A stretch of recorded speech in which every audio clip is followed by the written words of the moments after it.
Hi, and welcome to ION Radio. I'm Ken. I'm John. And welcome to the continuation of our Return to the Rim campaign. So this is Rebellion of the Rim, Act 2, Round 3, technically. Second battle. Yeah, exactly. So this battle is over Mon Cala. It is. And I'm the attacker with my Sloane not Super Star Destroyer, should be a Super Star Destroyer. Sloane Star Destroyer fleet with a bunch of fighters fighting your MC-30 fleet. Yes, this is a rematch of last round where these two fleets faced each other, and that was a really intense, crazy game. This time, though, you are shy one Gozanti. Yes, I am. So I'm going to not have an activation that I used to my advantage last time. Oh, that you did. But I have Morna. That's true. So we'll see how that goes. Also, my fighters get a reroll, which they really needed to last time as well. Yeah. But then you have more fighters. I've got more fighters. So actually, this is going to be an interesting mix. We're only 2 points apart. So really? These are, I believe my fleet is at 232 points and you're at 234. Wow. So we are so closely matched. This will probably be the most interesting game of the campaign. Yeah. So we're going to show you our fleets, get right to setup and deployment. Here's my Imperial fleet. I have on my Imperial II Star Destroyer gunnery teams, Wolf Yularen with my commander, Captain Sloane, who has Master Navigator 1, Master Coordinator 1, and Flight Group Leader. My fighter complement is Morna, Marek Steele, Colonel Jendon, and 2 TIE Defender Squadrons. My Star Destroyer is veteran, Morna Key is veteran, and Steele as well is veteran. All right, here is Admiral Drayson's defending fleet over Mon Cala. Drayson's flagship is an MC-30C scout frigate with expert shield techs and assault proton torpedoes. For quick reference, he is a Master Navigator 1 and Master Gunner 2. The second ship in the fleet is an MC-30 torpedo frigate, also with assault proton torpedoes. Now let's go to our squadron complement. With the exception of Dash, everything is currently scarred. So we have Dash Rendar, Kanan Jarrus, Rogue Squadron, a generic Lancer pursuit craft, and a generic X-Wing squadron. Because we are fighting over Mon Cala in, I believe, Area 2, I have low fuel condition on my fleet. Ken Fleet's objectives are surprise attack, asteroid tactics, and salvage run.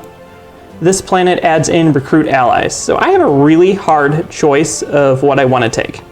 So if I take salvage run, pretty much right off the bat, I'm going to be 80 points behind, which does not sound like fun because then that forces me pretty much to table Ken. Asteroid tactics will probably allow the Exargoths free attacks on my squadrons, and I don't like that. Then I'm stuck between the horrible choice of surprise attack, which sounds horrible, and then recruit allies, which I don't want Ken to have the possibility of getting anything unique. So that leaves me with, I think I'm going to have to choose surprise attack and see if I can weather the storm.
Okay, so here's my deployment.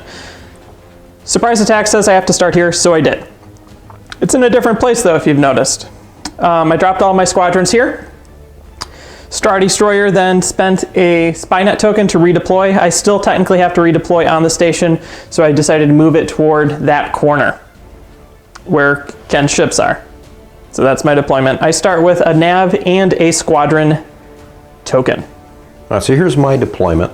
I had the Torpedo frigate originally set here at speed 3, and then I decided to redeploy with a Spynet token, the Scout frigate, over here to speed 4. My rogue squadrons are here, and my sole X-Wing squadron is sitting over here. Now, because of the low fuel condition, I was forced to be at the back. I am moving pretty quick, so the hope is to maybe get around the ISD and do some serious damage to it.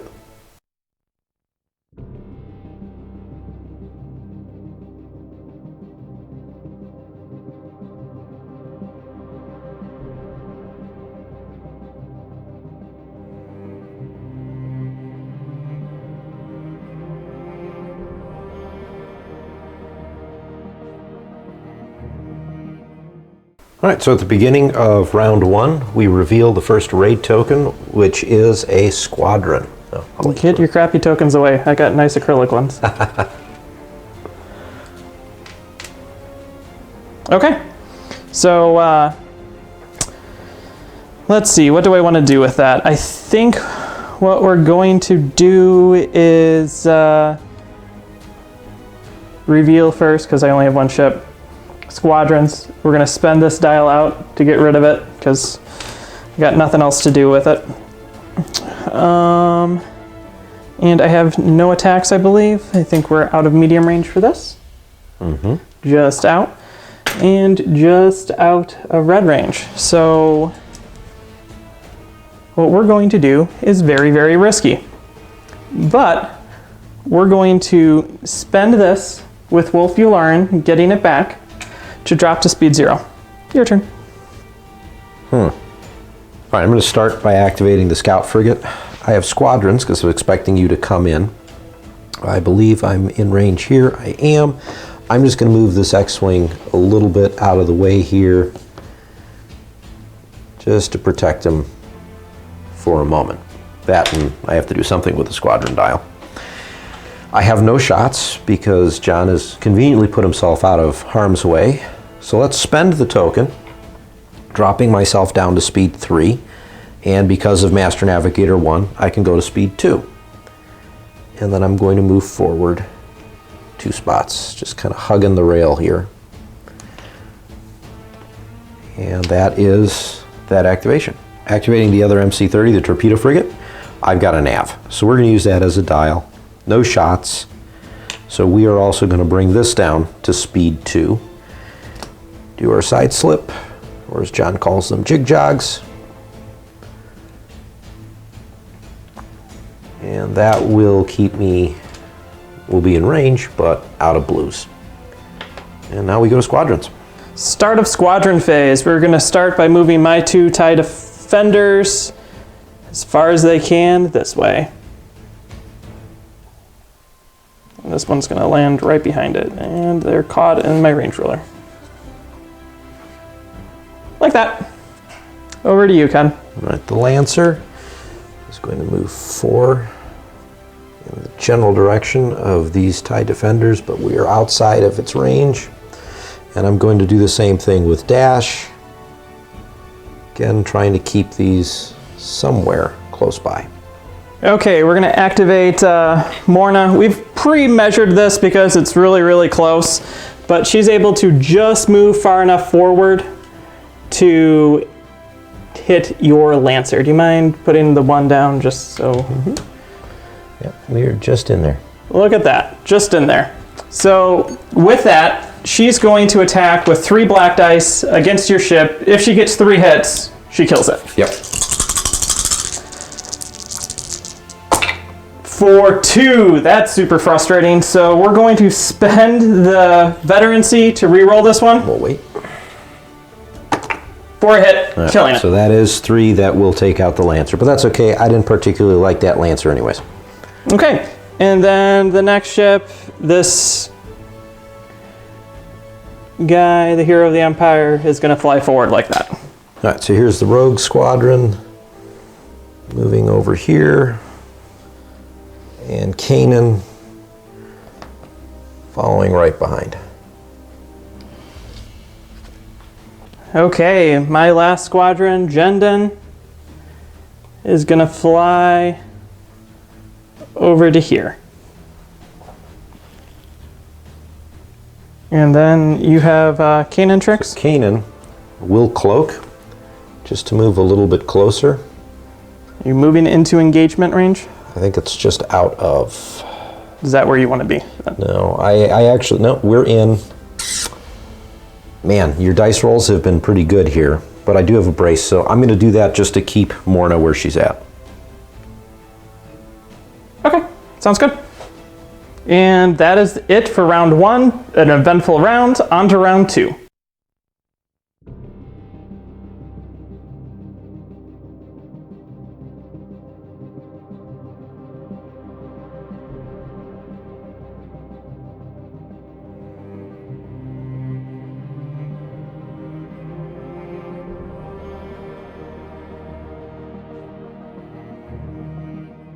So, start of round two. We are raiding with a navigate.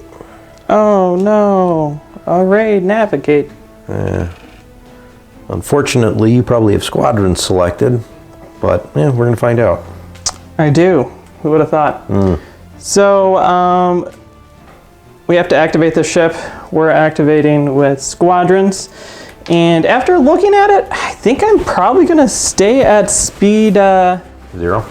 Speed 0, but we're going to spend our navigate to clear that token anyway. Well, you're discarding it. Discarding it to clear it.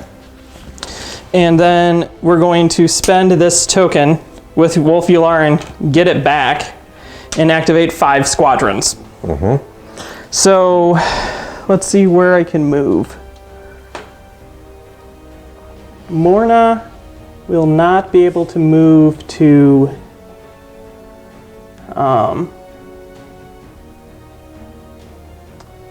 get into range of anything. Well, remember, Morna's also engaged with Kanan. I know, but if I kill Kanan, then I could run with him.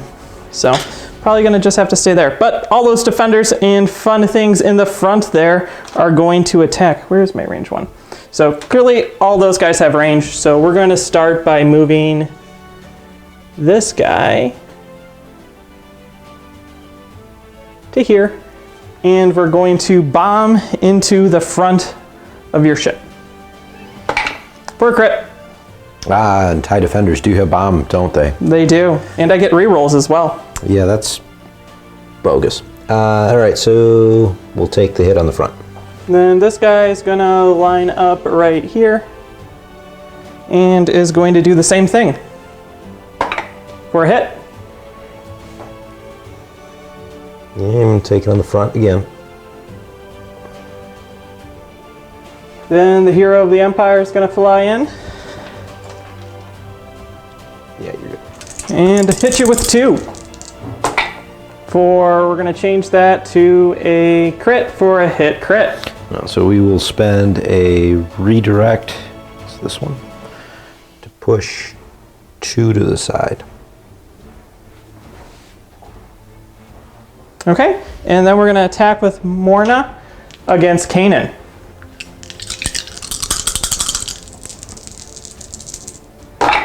For 2, and because I'm activating it with a ship, we're going to re-roll this one for another miss. And actually, hold on. She's not black dice. Sorry. I was just going to say, John. Yeah, that would be way too good. No, she is black dice. Black dice. So that's 2 hits. Yeah. And we will spend out the veterancy to re-roll 1 more. For 3 hits. So you get 3 hits. All right, so Kanan will definitely brace so that we are only taking 2. Okay. So he's still alive. How many health? He's got 1 health left. Oh, what a shame that Colonel Jendon's sitting right here. Yeah, I saw that. So we're going to attack you with Colonel Jendon now. All right. For he's dead. Yeah, that is a dead Kanan.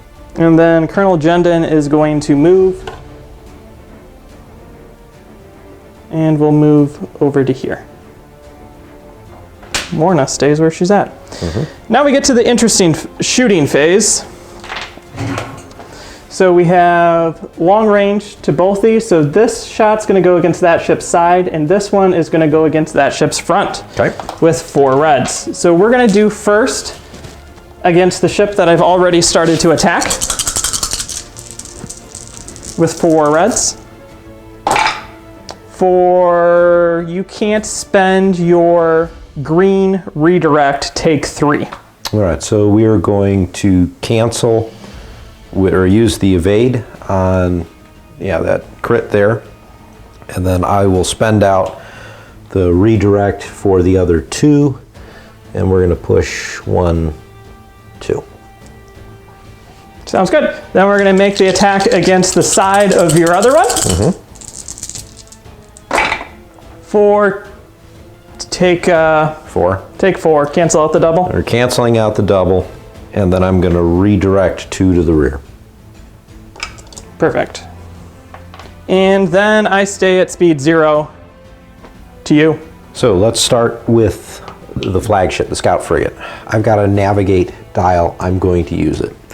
John has had me really thinking whether I want to try and flak defenders or shoot at the Star Destroyer. However, he's moving at speed 0.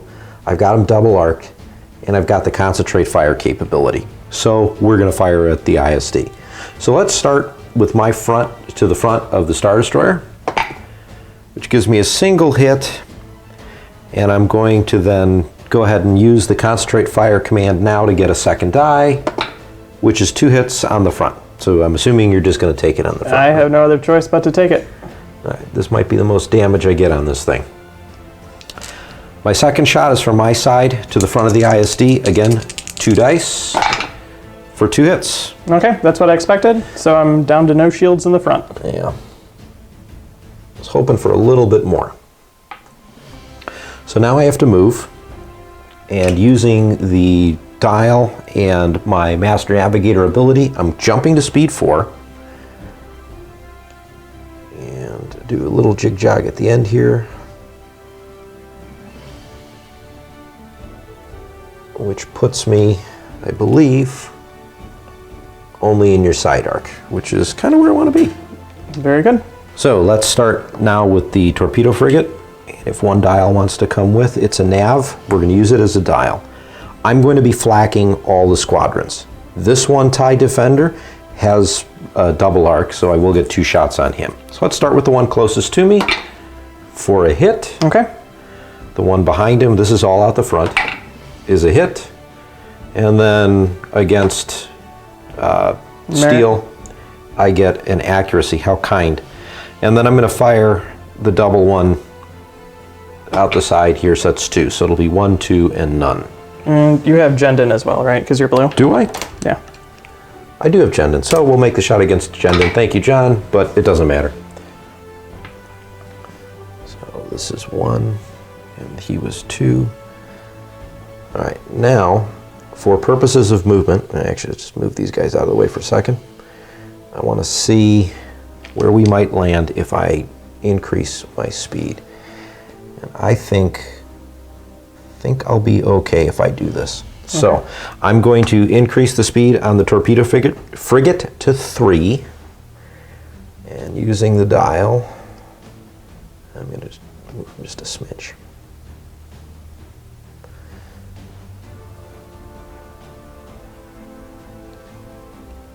Yeah, I'm good.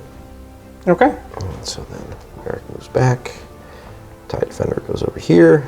This TIE Defender goes over here. Your Lambda goes back. And we can move on to Squadrons. So, Squadrons. I've got some interesting decisions to make. I've got 3 Squadrons to go. Here's what I'm doing.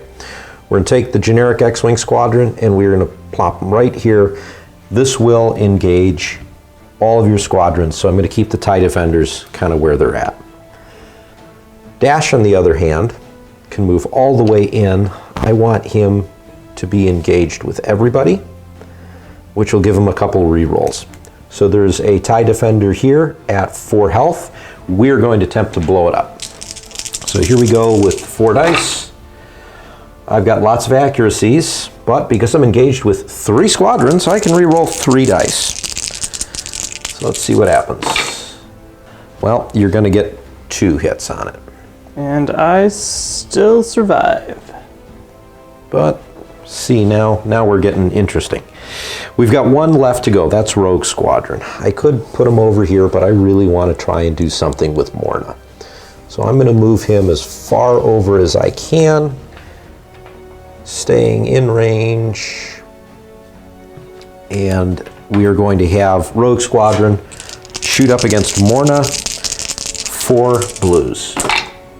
For 2 hits, and you can't use either one of your defense tokens. Okay, so she only has 1. I will take 2 hits, and then I'm going to counter you with 1. For a hit. All right, so Rogue takes 1. Morna takes 2. And that is going to conclude turn 2.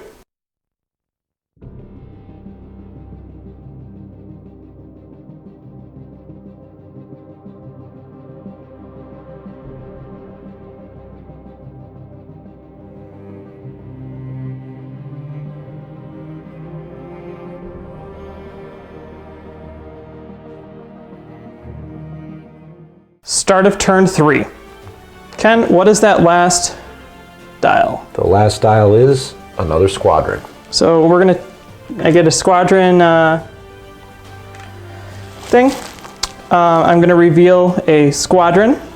I'm going to flip a veterancy to gain spend the veterancy to gain a navigate. So we're gonna take that as a token. Then we're gonna spend this token to remove that raid, and still then use the dial for 4 squadrons. Okay. So I have to figure out what I'm going to try to kill. I'm not too happy with where your stuff is, so I have to decide on what I'm killing. You have my squadrons somewhat locked down, which is irritating. I have you double into your side, The question not is, your front. Is it obstructed from the one end? No. Okay, so that's a clean shot. Clean shots from my front and the side. So the side will definitely shoot into that. Yeah. And then we'll have to, the front will definitely shoot into that. And then we'll have to decide on where this is going. So I have to figure out, can I kill that? Mm-hmm. And if I can kill that, then this guy's free. Then I can come over here and then I can start shooting you there. He's still engaged with... He's a grit. Ah, but that's right. I remembered this time. Last time I could have jumped him earlier and didn't. This time I'm going to. Okay, so let's start with the TIE Defender on 2 health. He's going to attack that... The generic X-Wing. Generic X-Wing. Because I have to, right? Right. And I get a reroll at this. We're gonna reroll the black.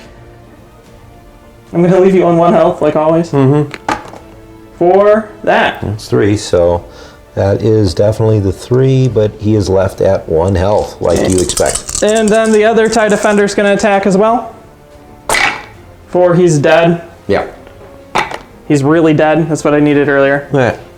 So now Jendon's free. So now I have to make the decision, who am I gonna shoot with Jendon?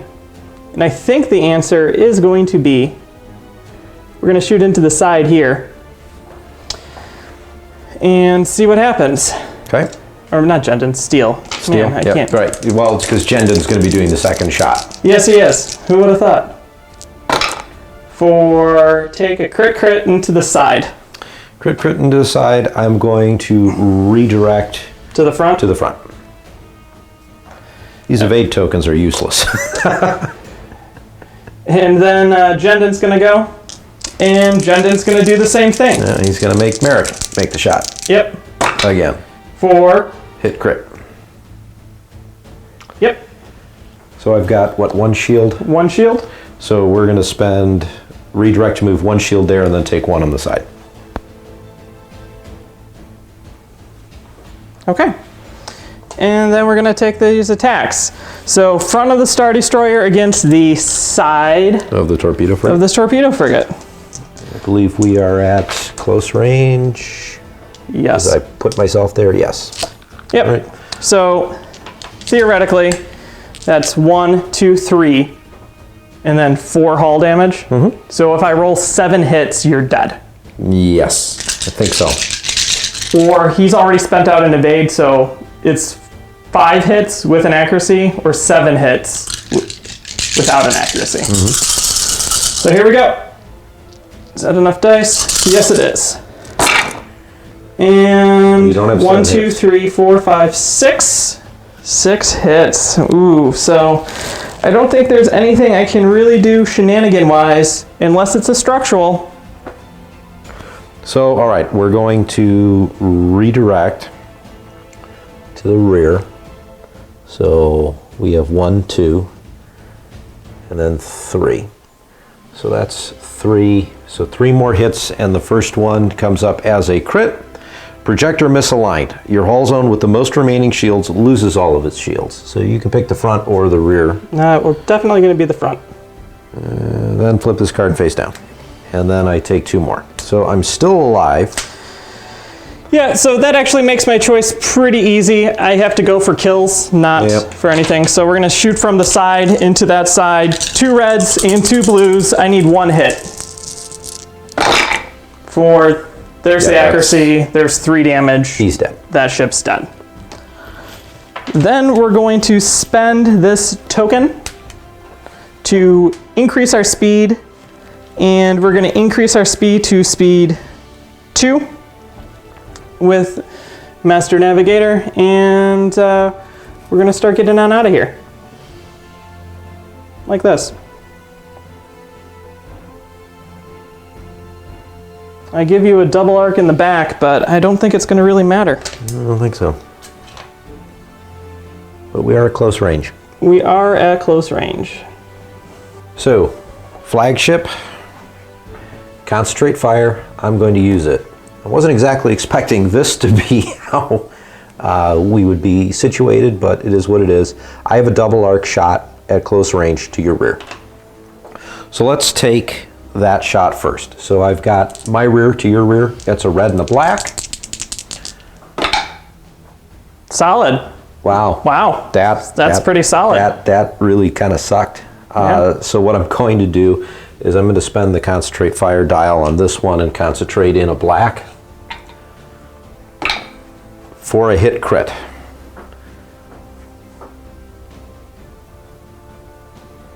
We will just redirect it, and we will redirect it to this side. Okay, so I'm going to do assault proton torpedoes to give you the face up. Face up, crew panic. Before you reveal a dial, reveal a command dial, you must either suffer 1 damage or discard that dial. If you discard the dial, don't suffer the damage. And then 2 damage to here. Oh, that's stiff. All right, so now I'm going to fire the second shot. 2 reds, 3 blacks, again into your rear. Nothing else I can do about this. So that's 6 hits with a crit. Okay, so we're going to brace it, and then we're going to redirect it. Okay, so APTs. The yaw value of your last adjustable joint at your current speed is reduced by 1. All right. And Thruster, mill. And then take 3. And we're going to take all 3 over to there. Now I have to move. So I did some damage to this, which is good. Now, unfortunately, we were looking at this earlier. I'm pretty positive that if I make another move here, I'm going to land on that asteroid. It's going to be so close. You know what? I think I'm going to risk it. John, I'm going to risk it. You're going to land on it. No, I don't think I will. So we've got straight, 1, 1, nothing. This goes down here. Like that. Oh man, you're just I'm good. You are good. Just off. I like that better, John. Okay. And then we have Squadron phase to finish up. We're going to activate Morna. Who would have thought? And she's going to attack your rogue squadron, who has 3 health left, and we'll see if I can kill her. there's 2. I'm gonna spend my brace to re-roll 1. For 3, Rogue Squadron is dead. Oop, that was dumb. Yes, Rogue Squadron is dead. And then she gets to move, and I have to decide, do I want to start chasing you down? And I think the answer is yes. So we're gonna move to here. Way down toward your other ship. All right. So, oddly enough, I've got 1 squadron left. That's Dash. And he attacks the guy on 2 health? Dash is going to attack the guy on 2 health because why not?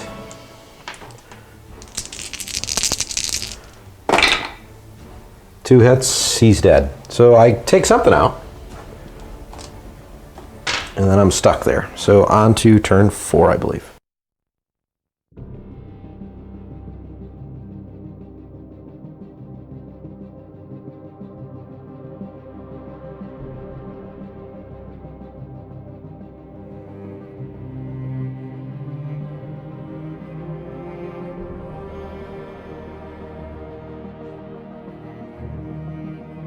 Turn 4.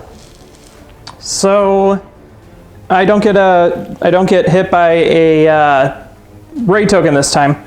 So we're just going to reveal the squadron dial and go from there. So almost all of my squadrons are in activation range except for Morna yet. So we're going to start with this TIE Defender attacking your guy. So, okay, attack Dash. So blue and 2 blacks and a reroll we'll reroll it for take 4. 4, so we'll brace that to 2. Okay.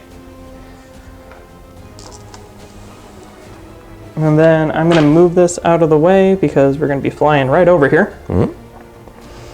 And we can fly all the way down to here.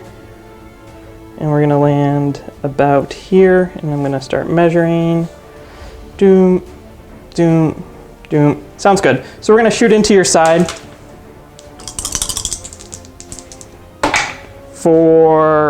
This is going to be one of the first things that I'm going to actually have to do this. We're going to choose to spend the veterancy to re-roll both before I just do a flip for a hit and then make it into a hit crit. I got no shields to redirect anything to, do I? No. So I guess I have to take 2. Take 2? Yeah. Bonk. And then we're going to use the Colonel. Yeah. To move down to here. And I just have to then angle it. So we're 2 away from that. And then we can now relay to Morna. And we're going to do that attack again. For hit crit. Hit crit.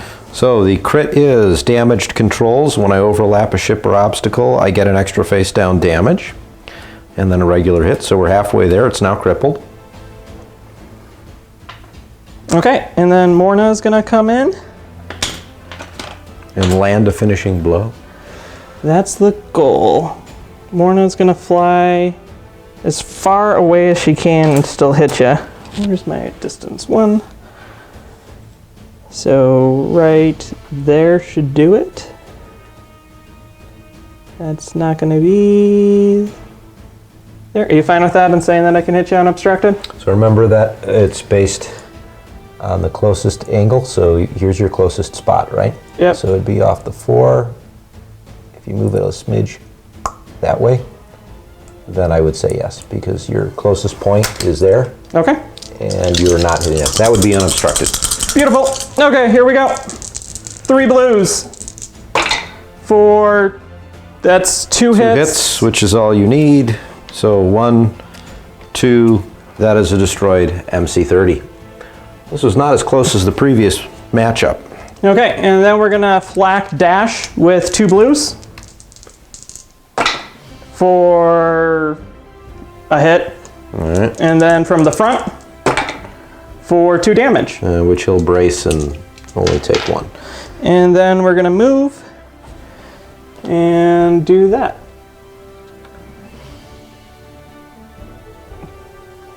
All right. And then Dash gets his attack against the TIE Defender, but he can't kill it because it has 5 health. No, you have 5 health, and I can only do at most 4. So that will call it here. Sounds good. Good game. Mm-hmm.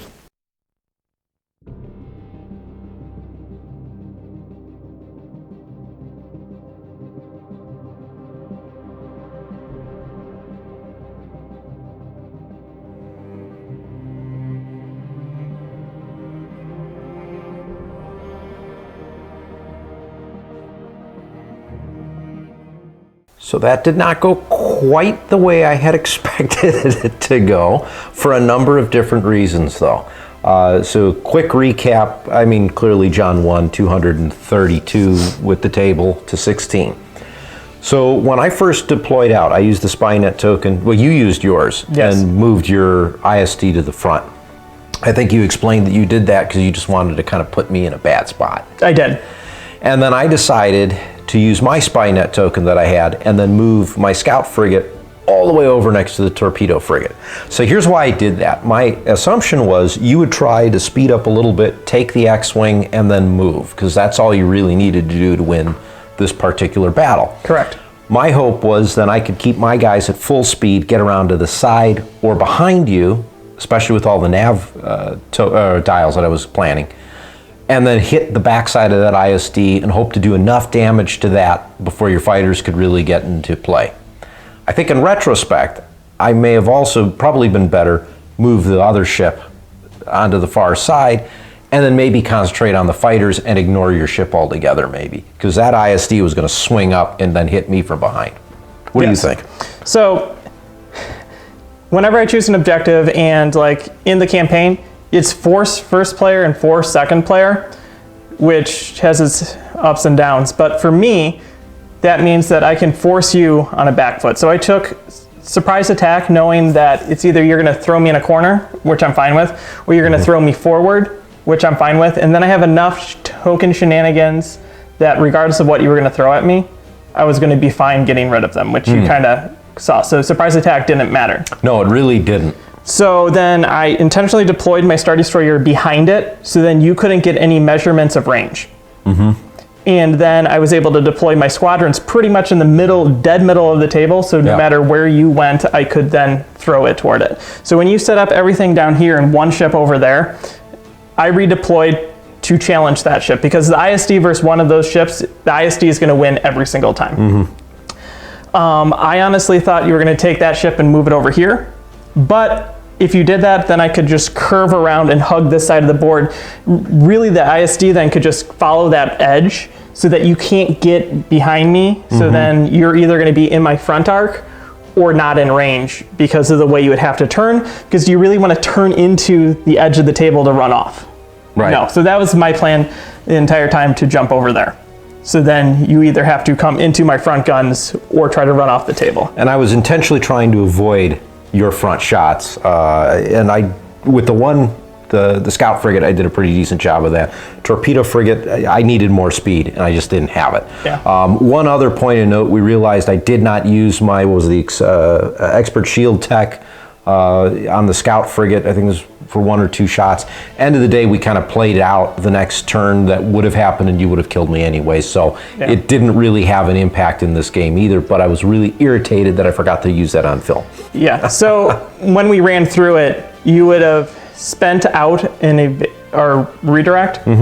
So the first Mark attack would have done 1, still had 1 shield. The second Mara attack would have done 1. Shield's gone. Morna would have come in. I would have spent my brace at that point to try to fish for the next one. So then we'll just say I hit you for 2 damage. Leaving you now with an exhausted or a spent one and a discarded one. Speed 4, Morna could still reach you. And that's really what it comes down to. Morna could still reach you the next turn. And then the next turn. And she would just continue to follow you because she has the inside route around the board.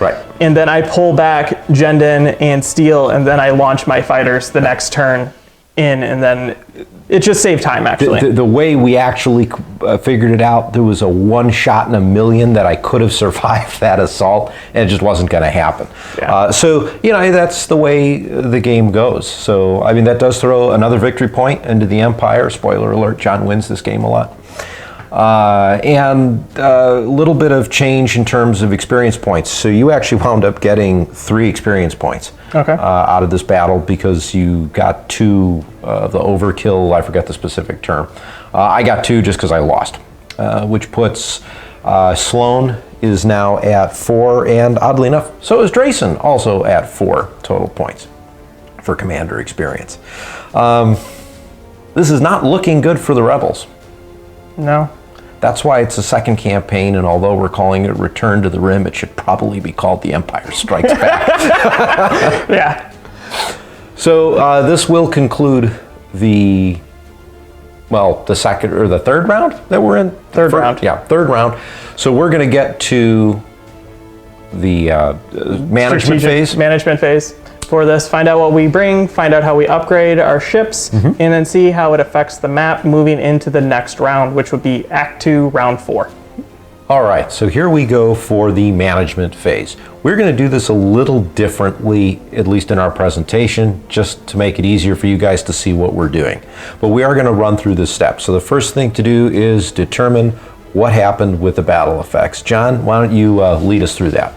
So first, we go over the campaign map. So the Empire gained presence over Ord Mantell because the Quasar fleet managed to beat your new fleet that came in. Yes, it did, quite handily. So then we flip over to Mon Cala, and the Empire also gains a presence on Mon Cala due to Sloane being able to beat your MC30 list this time. Then we're going to go into building bases. The Empire has a ton of resources. They come into this step with 5 resources. That they do. So they're going to build 2 bases. The first base they're going to be building at Ring of Khafre. And then the second base they're going to be building on Mandalore to help get those allied tokens. I don't like those allied tokens. Yeah, they're kind of mean. So then, speaking of tokens, we're going to move into the strategic rewards spaces. So the Empire is going to be gaining an ally, a resource, 2 skilled spacers, a spy net that's going to be given to the Sloane list, and then also repair yards. The Rebels, on the other hand, having only 1 base left in the entire outer rim, and this is because everyone's fighting in Corellia, you know, in that sector, and they're doing great there. But here it's just 1 Spynet token being assigned to Admiral Drayson for the Rebels. So now let's move on to rewards. So starting with the Imperial Tambris fleet, which is the Quasar fleet, that fleet is going to be maxed out. It is getting Discap that's going to be going onto the Victory Star Destroyer, and also boosted comms that is going on the Quasar. That fleet is going to also pick up Master Navigator 2. The fleet had gained 3 experience plus the 1 that it already had, spending all 4 of it, coming down to 0. So now it's maxed out on all of its tiers, and it will be fully repaired. To the Sloane list, with the ISD, that fleet will be at 241 fleet points now. It is going to get an electronic countermeasures for the ISD. Hopefully that will help keep it alive. I will not be expanding my commander abilities. That fleet is maxed out, so I am left with 4 XP, and that fleet is also repaired. Having 4 bases really helps repair everything. On the Rebel side, starting with Admiral Drayson. So he's going to wind up picking up some cluster bombs because unfortunately I really want 6 points and I only get 5, which is kind of a bummer. That brings the MC30 fleet up to 237 fleet points. He's going to spend 4 of his experience points to get Master Navigator 2. That ought to help me a little bit moving those MC30s and put them in a spot you don't want them. And unfortunately, because I only have 1 base, the only thing being repaired is the MC30C Scout. So Dash is also, he wasn't destroyed, so he's still okay, but everything else in that fleet is scarred, and they still are going to have the low fuel condition. Moving on to Captain Virgilio on the MC-80, we're going to use the understrength capability to increase the amount of my reward by 5. So we're going to use the base in this case, and we're going to go from 12 to 17 points, but we're going to spend 13 of those and pick up a YT 1300. And I'll explain a little bit more why I made the decision in a minute. We're going to include Fighter Group Leader for 4 points and Repair Expert for 2. So that wipes out all of Virgilio's experience points. And I believe he's now fully loaded with 4 tiers worth of command skills. In terms of what I'm going to do for repairs, I'm going to repair both ships, leaving all the squadrons scarred.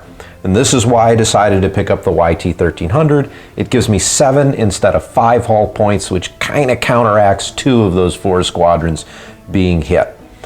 I'm also still at low fuel because I have the resources to get rid of him, John, but I really just don't want to. I want to hold on to him for later in the campaign.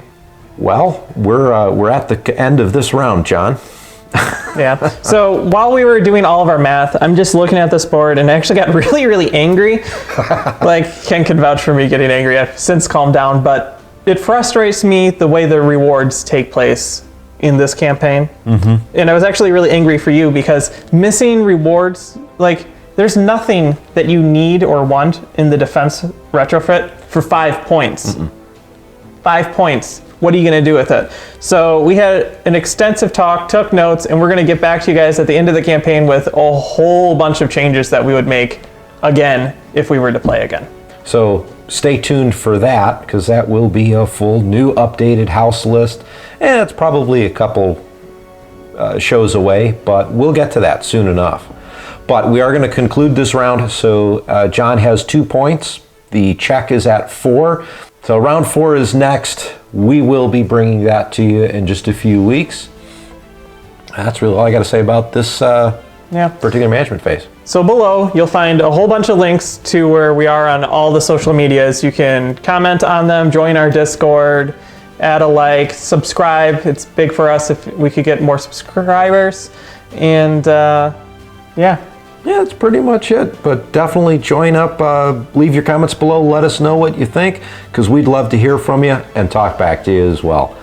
But until that time, I'm Ken. I'm John. And you've been watching Ion Radio.